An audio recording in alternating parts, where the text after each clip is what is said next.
sama-samalah kita berada di pentas utama untuk The One Talk. Okey, untuk tujuan itu saya dengan segala hormatnya bersilakan menjemput rakan saya Mr. Keith Tong selaku Chairman Malaysia Book Industry Chamber untuk menjadi host kepada acara ini. Dengan segala hormatnya saya persilakan. Terima kasih. Hi. A very good morning, everyone. Welcome to the One Talk. The One Talk basically features all the number one in every segment. Like the first day, we have all the government agencies, all the CEOs of government agencies as well as Department of Governments to talk about the book industry and who is who in the book industry. Yesterday, we were very glad to have all the titans of private education, and in fact, Cambridge University came, Oxford University came, London University came and gave the talk yesterday. Today, we have all the senior librarians, all the edufluencer, the influencer, and all our kawan-kawan. Tomorrow, we will actually have another slot where we talk about whether there's going to be bookstore in 10 years' time. Alright, and we have speakers from Japan, from New York, from Thailand, as well as our very own Big Bad Wolf, who have moved to 15 over countries to set up mega bookstores. And finally, on the last day, which is Friday, we'll be talking about censorship, about why country leaders need to monitor content for the good of all. Alright, and today we welcome you to the library track, alright, where all the senior librarians, I'm so glad I won't be introducing them one by one because their CV is going to be one whole stack of one ream of A4 paper already. So by the time I introduce them, the session will be over already. But I'm so glad to introduce them as friends. First of all, I'm so happy that Jean. I mean, Jin is so famous, you know, actually. It's like the celebrity that we know that is real, you know. And the kind of achievement that Jin has made is world class, is global, and everything Jin touch make news. So welcome Jin to be with us. We are so honored. And of course, the moderator, Dr. Izan, I know her for so many years. We watch our children on Facebook grow until from babies to adult. She is a lady of very few words, but she means business, and anything that Dr. Izan does, it will guaranteed be completed and in good time and perfect. Alright? And of course, Dr. Gas, the most macho man in the whole of the library world. Alright, everybody knows him. Everybody loves him. Alright, and Dr. Rashida, my friend for many years as well. She also see my kids grow up from being the chief librarian to permanent secretary of so many ministries that I lost count really. And now you're the advisor to the Sarawak government on all things culture and all the fun stuff. So welcome everyone. We're so happy to have all of you here today, and we hope that you have a wonderful session. I'd like to welcome our moderator, Dr. Izan, on stage with me to introduce the speaker, and we're going to share some videos. Welcome, Dr. Izan.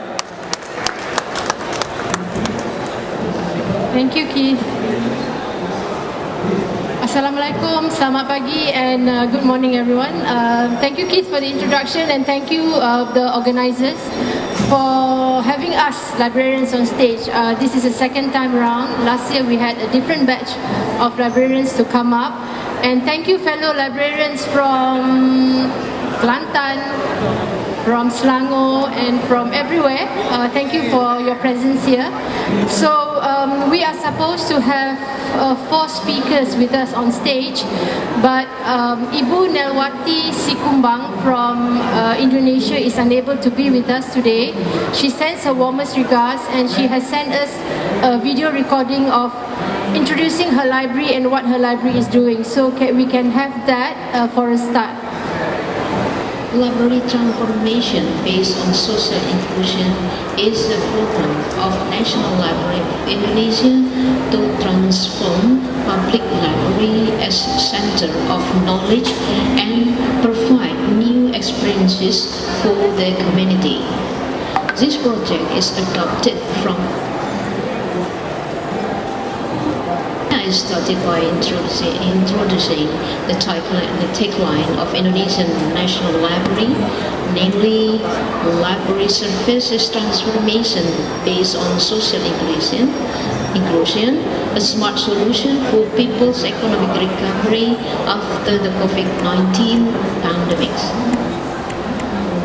Library transformation based on social inclusion is a program of National Library of Indonesia to transform public library as a center of knowledge and provide new experiences for the community. This project is adopted from Global Library, which is initiated by Bill and Melinda Foundation from 1998 to 2018. This program, which has been running up and has become a role model for social inclusion-based activities, was developed in several countries around the world in collaboration with local partners. The community empowerment and assistance to the community by maximizing the use of computer equipment and information technology. The Global Library was developed in Indonesia under the name of Perpustakaan from 2011 until 2018 by the Coca-Cola Foundation as a partner of the Bill and Melinda Gates Foundation for Indonesia in collaboration with National Library of the Republic of Indonesia. By November 2018, as many as 200 villages libraries, 50 district libraries, and 34 provincial libraries has been fostered by Perpustakaan. In November 2018, the National Library took over the program from Perpustakaan. The program is fully funded by Indonesian government since then under the name of Revitalization of Indonesian Public Libraries. Throughout 2018, 21 provincial libraries was as well as 60 district and city libraries have begun to be revitalized and fostered into social inclusion-based libraries. Throughout 2019, the National Library of Indonesia carried out the transformation of social inclusion-based library services with the tagline Literacy for Welfare in 21 provincial libraries, 60 district or city libraries, and 300 villages or kelurahan libraries. The Indonesian Public Library Revitalization Program in strengthening literacy and welfare provides training and assistance according to the needs of the local community, as well as educating the public in the use of information and communication technology facilities. This program becomes one of the national priority programs designated by the central government of Indonesia, which is covered 32 provincial public libraries, 311 district public libraries, and 1,250 village libraries. This program is very successful because it has a real impact on the community welfare. There are 19 provincial government, 76 district government, and 344 villages that replicate the social inclusion-based library transformation program carried out with the support of the local government funds and village funds. This program has followed objective 1. Turning the library into experience sharing space. Secondly, turning the library into the contextual study space. And the other one is turn the library into a space to practice job skills. To support the program of library transformation based on social inclusion, the following programs are launched, namely A. Special Allocation Fund, what we call is a DAK or Dana Alokasi Khusus. The National Library has a major task to develop all types of library in Indonesia to comply with the National Library Standard. Since 2019, the central government through the National Library of Indonesia has implemented the Physical Special Allocation Funds or Physical DAK program, which allocates certain amount of national budget transferred to the local government. This budget is aimed to build new library building or to renovate and to produce of furniture, IT equipment, and also library collection for provincial and district libraries. The objectives of physical DAK programs are as follows. 1. Equitable distribution of quality public library services at the province and district or city levels. Secondly, increased access to applied and inclusive information literacy of the community. Third, increasing the use of the ICT to increase people's knowledge and skills. And the last but not least is to increase the quality and diversity of library collection as a source of knowledge and community learning. Okay, we thank Ibu Newati for sharing. At the present moment, the book fair is actually broadcasting this session on the the book fair channel actually. But we have also doing a recording because some of the presentations are pretty long and we don't really have that much of time. The full recording and the full version will be on the YouTube channel. In fact, Ibu Newati has another 32 videos of the projects they have done. How library become community center, learning center, economic center, collaboration center.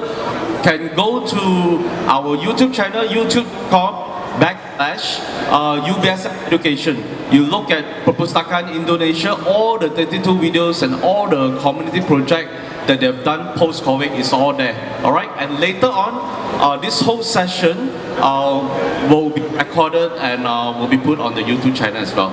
Over to you, Doctor. Okay, thank you, Keith. Now we are back on stage, and we have got three empty chairs to fill there. So my first guest, or rather our first guest, all the way from Singapore. It was easy to persuade Jean to come because our relationship with Singapore is tight, okay? And I see Jean always on Zoom. So welcome Jean Tan, upstage. Okay, while Jean is walking up, let me give a brief introduction here. Have a seat, please. Jean Tan is the Chief Librarian and the Chief Information Officer of the National Library Board of Singapore.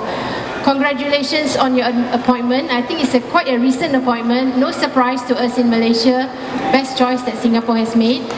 And he is also a very creative person. Jean is the creative director of 3 major projects in Singapore, and he has headed them. One is the Singapore Bicentennial. If you have seen it on TV, you know that it's Jean's work. And also the SG50s, the Future of Us, and the Singapore Memory Project. All 3 projects, Jean has done it very well. So I hand it over to you, Jean. You have a video to play back. Yep.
Okay, thank you. Next, I would like to invite on stage Datuk Dr. Rashida Hassan.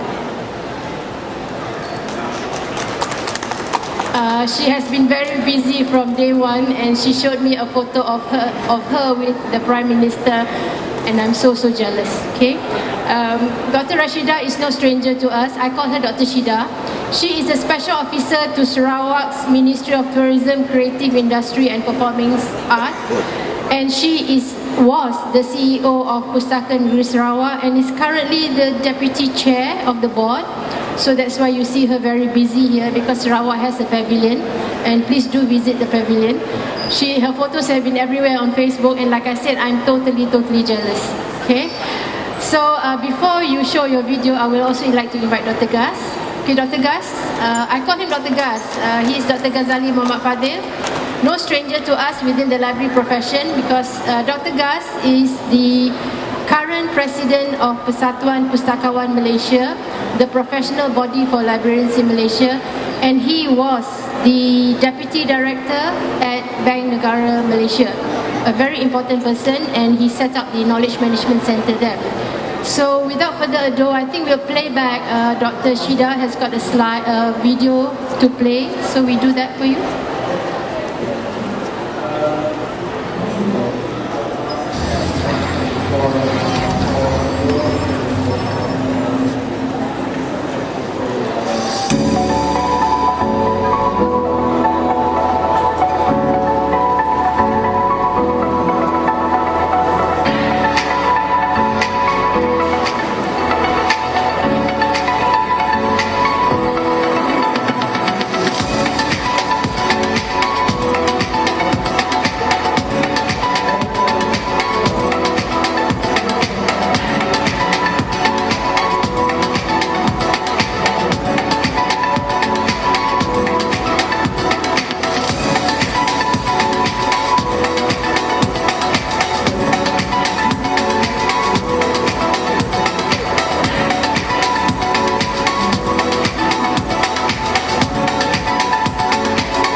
Now, back on stage.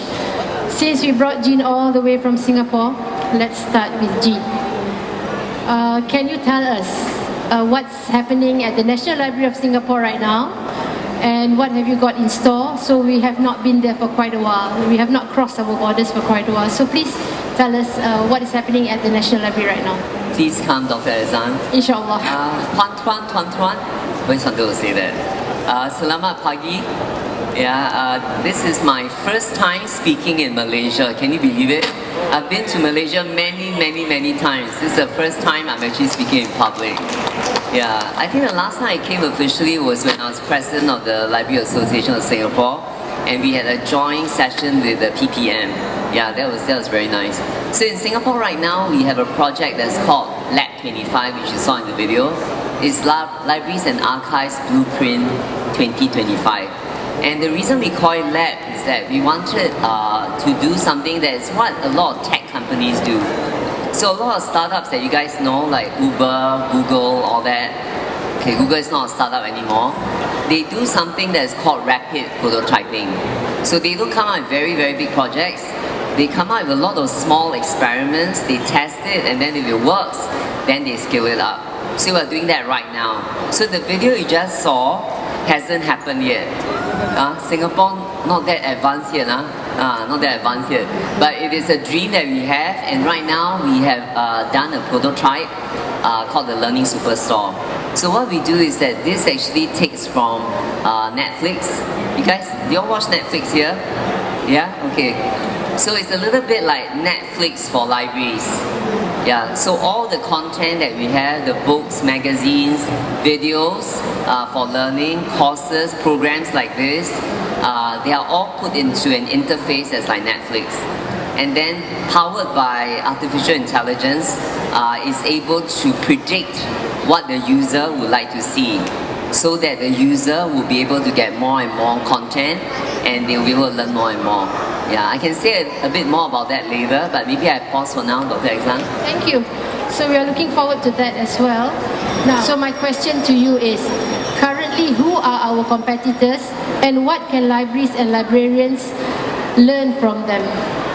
Yeah, so in a way, our biggest competitors now is actually streaming, because you're competing for time. And I don't know about in Malaysia libraries, actually YouTube is one of our biggest competitors, because people all learn things from YouTube. They might not learn things from books. So how do we compete? So one way in Singapore that we are doing is that we are collaborating with the tech giants, but also learning from them. So recently we started a project called Nodes, N-O-D-E-S. So we created libraries all over Singapore, and these libraries use what Amazon has done very well. So Amazon has this concept called Amazon Go. You know, it's completely self-service. You go in, you pick up groceries, you walk out. No one will run after you and run after you for stealing. So we created a completely self-service library. You walk in, you take out the books, and you walk out with the books. Yeah, so we started that with a concept called Manga Library, which is comics library, because we want to attract very young folks. And my very good friend Kenny Chan here, Kenny Chan, hi. Yeah, Kenny Chan here is like the godfather of comics in Singapore. Yeah, he's from Kinokuniya. He was responsible for making comics really, really popular and hot in Singapore.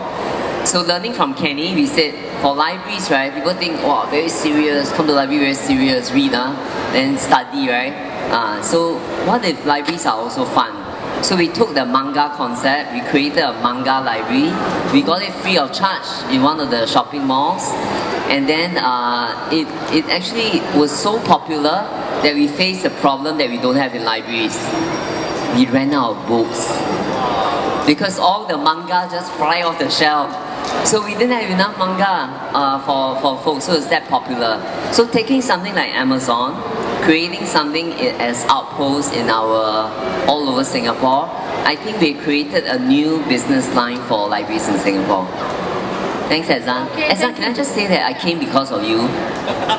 Thank you so much. She said Thank very you so easy, much. right? You know why? Because Ezan. Whatever Dr. Ezan asks me, I do. Thank you so much. Dr. Rashida also. You ask her also, I do. Okay, so point to consider, colleagues from Malaysia, streaming. Yeah, our latest competitor is streaming, and I guess like what Jean says, we join them. We do what they do, we emulate what they do, and we don't make them our competitors, but make them our partners. Okay. Now next, Dr. Shida.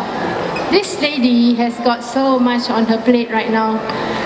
Welcome back to KL. I think KL is her second home. She's got her children here in KL and her grandchildren as well. So, what are you up to right now? Thank you, Dr. Ezan. Thank you, Keith. Welcome, Jean, and of course, my friend over here. First of all, thank you for inviting me so much on this center stage. I'm actually nervous because I have so many competitors from around here. The noise is just kind of something to compete with. Whatever I have on my plate, I think I have a lot on my plate that I need to share with everyone. So much so that I need everyone to be together with me. First of all, I'm back again, immersing myself again, not that I left the library world, but immersing really totally again in the knowledge management world as the deputy chairman of board of Sarawak. At the same time, I'm as an advisor to the Ministry of Tourism.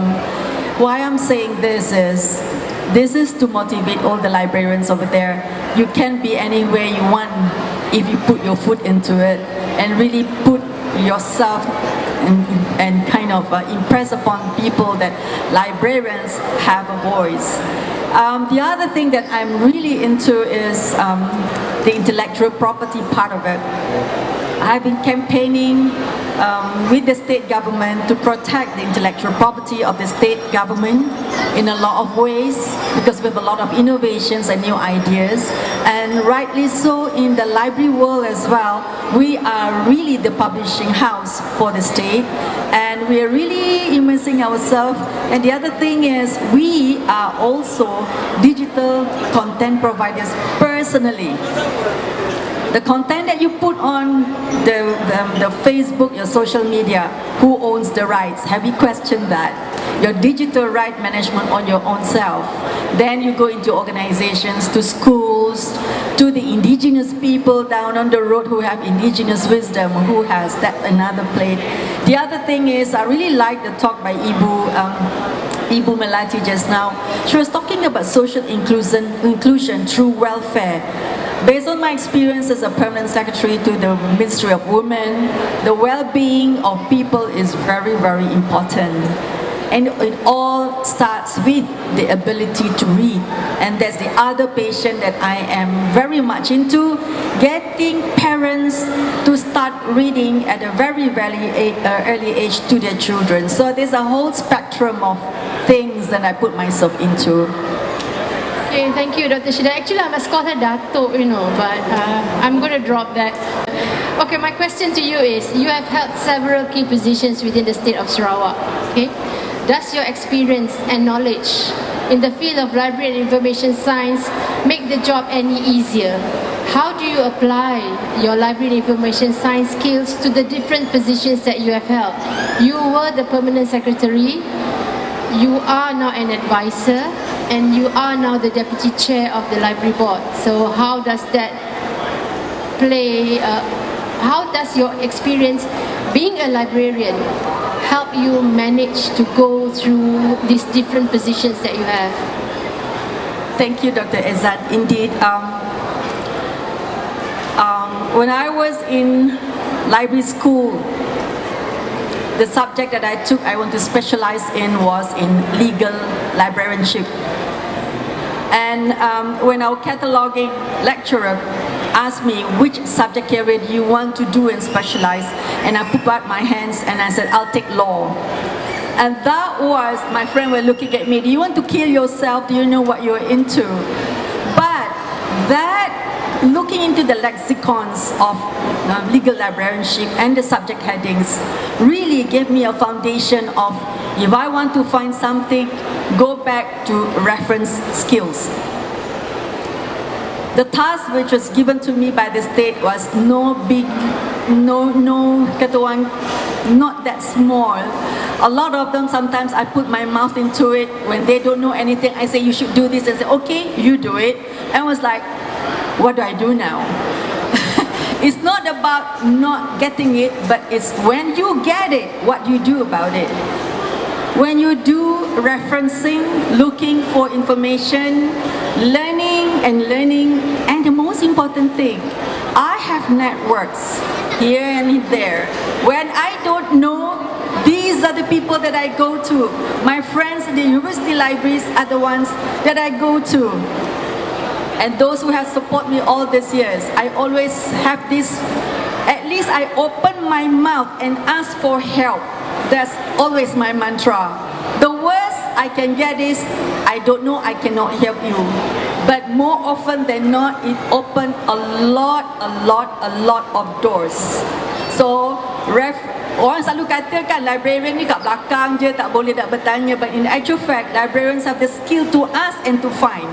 That's basically it. Thank you, Dr. Shida. So fellow librarians out there, if ever you are requested to take or be seconded to a non-librarian post, please accept it, because that would give you a new perspective on what your field is all about.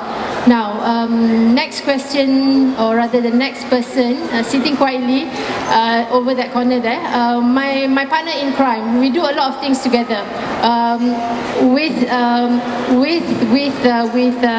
consent from his wife. Yeah, his wife was also a librarian and a good friend of ours.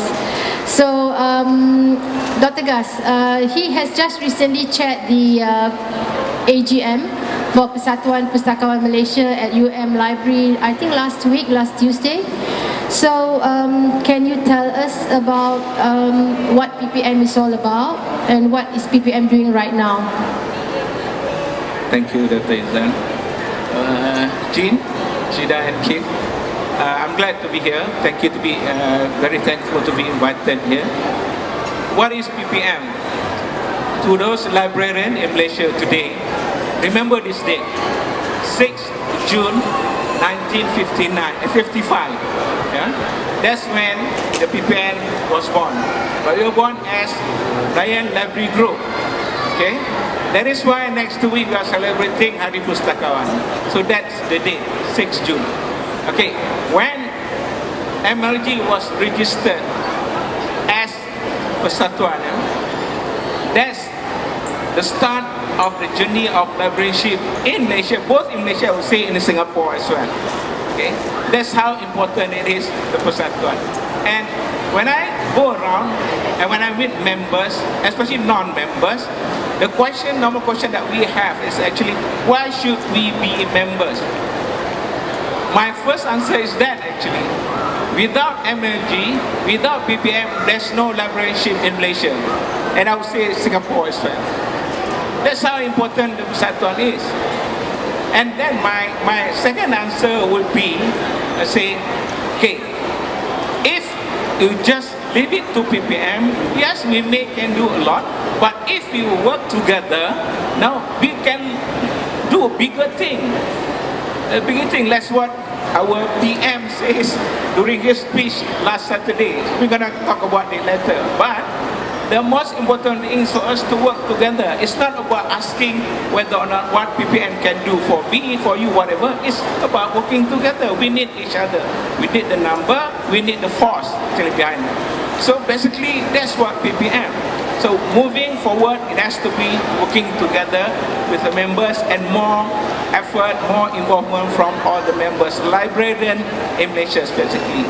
Now, talking about moving forward, okay, why and what PPM going to do? Of course, first thing now, for me personally especially, I'm to understand better our library, our librarianship in Malaysia. That's why I would say, as all you know, some of you may know that I've been going around, merayau to all libraries to visit or not. Part of it was actually for me to learn, to understand better. Now we understand a bit better. So the main thrust is managing certain critical issue on the ground. One thing that we need to understand and really is that we need to be stronger. Stronger in the sense, structurally, we need to be strong. Professionally, we need to be strong. That one will be shift. Be more like the Shida here. Okay? And it's really somebody that you can emulate and learn from. How we can best to be more involved, especially with the government and whatnot. We have one big opportunity today. Okay, apart from looking the real issue on the ground, of course, our concentration is about developing all of us, especially in leadership skill. We need the next group to come in quickly, to come in and be front, be brave enough to come and talk, to share views or whatever. Please do. We really encourage that. Okay. Among other things is the focus in what we do.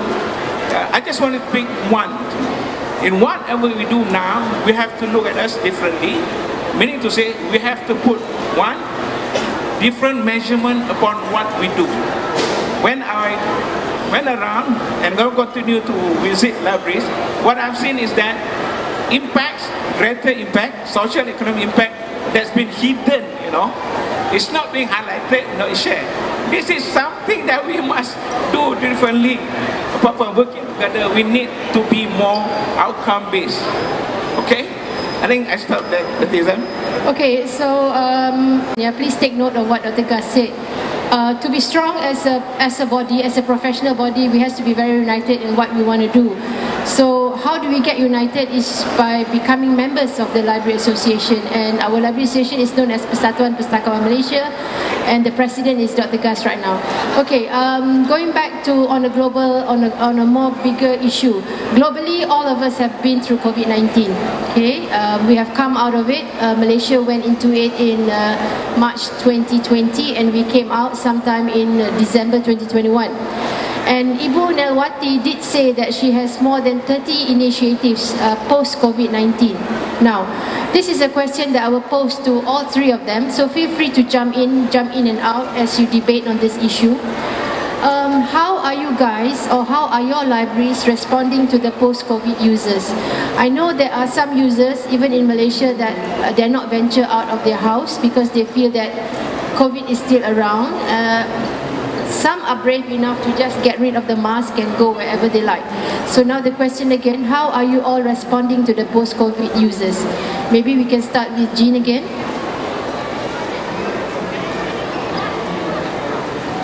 Hi.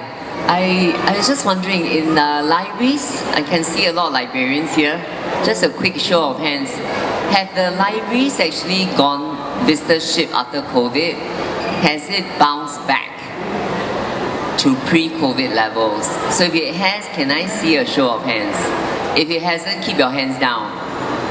Go or not? Huh? From Kelantan, eh? Librarians from Kelantan. Huh? Kuala Lumpur, ayo, sorry. Anyhow, huh? Kuala Lumpur, Kuala Lumpur very good. Went up, huh? Kelantan is somewhere else. Went up already, huh? Okay, so I share the situation in Singapore. So in Singapore, it's a very strange change in consumption patterns. So as librarians, we have to watch the general consumption patterns. So for users, it's very strange. During COVID, a lot of them went online. They went e. So the use of e-books, e-magazines, watching Netflix all went up by a lot. So people got very used to digital. But after COVID, now that it's over, after it lapsed, the need for physical interaction went up phenomenally. So of course you all heard of revenge travel, right? So the travel has been a lot. Then there's also been a great desire to meet up face to face. So in Singapore, that's the situation. A lot of people want to meet up face to face. But now comes the trick question. They want to meet up face to face. They want to start going out physically. Do they come to libraries? Or have they got so used to doing other things that they stop coming to libraries? So at libraries right now, our visitorship is about 75% of what it was before COVID. I have a little suspicion that that figure might stay. It may never bounce back to 100%. But some people told me that it's a good thing because libraries were too crowded. So now you got your own space. But I'm worried because I'm worried that people are so used, because at the time libraries closed, right? Malaysia. They're so used to not going to libraries that they develop other ways of engaging. So for us, the biggest market that we're after, in our pause after this, because I want to hear what Dr. Rashida and Dr. Gas have to say, is a term called phygital. Yeah, phygital, physical, digital, phygital. So we're looking for users that are both physical as well as digital. So the Learning Superstore that they saw earlier is our way to get people to use us. And then through the digital channel, we tell them about our physical activities. So in a very strange way, the digital, right, is now our way to get the users to come back to us physically. Because our statistics have shown, and this might be useful for the librarians in the audience, that digital users are the most sticky users. And stickiness in all tech giants, right, it's like the magic thing, it's a magic pill. You want users who are sticky. So digital users are more sticky than pure physical or pure digital. So Dr. Azan, that's what we're moving towards. So the new term I'm learning today is phygital, combination of physical and digital. So we can drop the word hybrid. Yeah, we are so used to using the word hybrid. It looks like a marriage of two. So it's phygital now. Maybe Keith has something to say because he's very involved with digital publications. Actually, have something to contribute about this book fair in totality. 2009 we had our last book fair. Then 2020, 2021 we don't have any book fairs. So when we hold the book fair in 2022, everybody's worried. Will people actually come?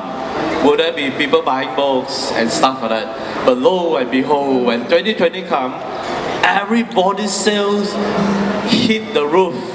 That on the average, a lot of bookstores that exhibited in 2022, their sales is 200% of 2019. All right, and last year we have close to 1.4 million visitors over the 10 days actually. And looking at the track record today, almost every day of 2023 is higher than 2022. And then the sales is also much higher than 2022. And we can see that there's so many influencers that talk about healing, where one young man signing books from 10 a.m. to 10 p.m. every day. And 100,000 books has been sold already. So it's really phenomenal. We're learning a lot of new things, and this is a true fact.